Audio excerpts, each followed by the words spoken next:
Sa Cebu at Davao del Norte, hindi maisagawa ang dredging o yung pagpapalalim ng mga ilog at daluyan ng tubig para kontrabaha dahil daw sa kakulangan ng budget ng kani-kanilang DPWH. Narito ang report.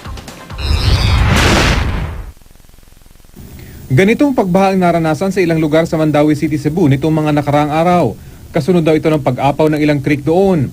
Dahil sa mga pagbaha, saka pa lang nagsagawa ng desilting o paghuhukay sa ilalim ng ilog ang lokal na pamahalaan sa Mandaue Shipyard Creek sa Barangay Tipolo.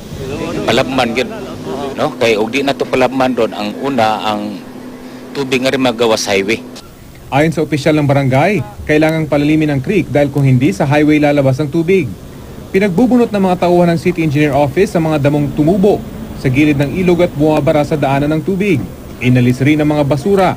Susunod daw na huhukayin ang iba pang flood-prone area sa lungsod. Ayon sa DPWH 6th Engineering District, panay maintenance lang ang ginagawa ng kanilang ahensya simula Enero ngayong taon. Bukod sa desilting, nagsasagawa rin sila ng declogging sa mga culvert. Pero ang dredging na makakapagpalalim sana ng ilog at dagat para doon daluyan ng tubig, hindi nila magawa ngayong taon dahil wala raw sa budget. Dito naman sa bayan ng Carmen sa Davao del Norte, pirming binabaha sa tuwing bumubuhos ang malakas na ulan. Simula Pebrero ngayong taon, nagsagawa ng dredging ang DPWH sa Tuganay River. Pag umapaw kasi ang ilog sa Tuganay, siguradong baha na sa Carmen at sa mga karatig bayan nito. Di tulad sa Cebu, naglaan ng budget ang pamahalaan para sa dredging operation na 75 million pesos.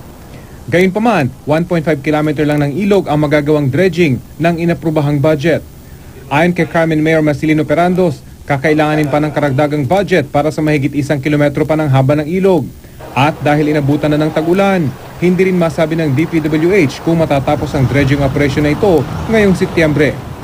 So, ongoing pa magod ang project. So, siyempre ang mga spoil ug magsigi og ulan mo agas pud sa sapa, mo balik sa sapa.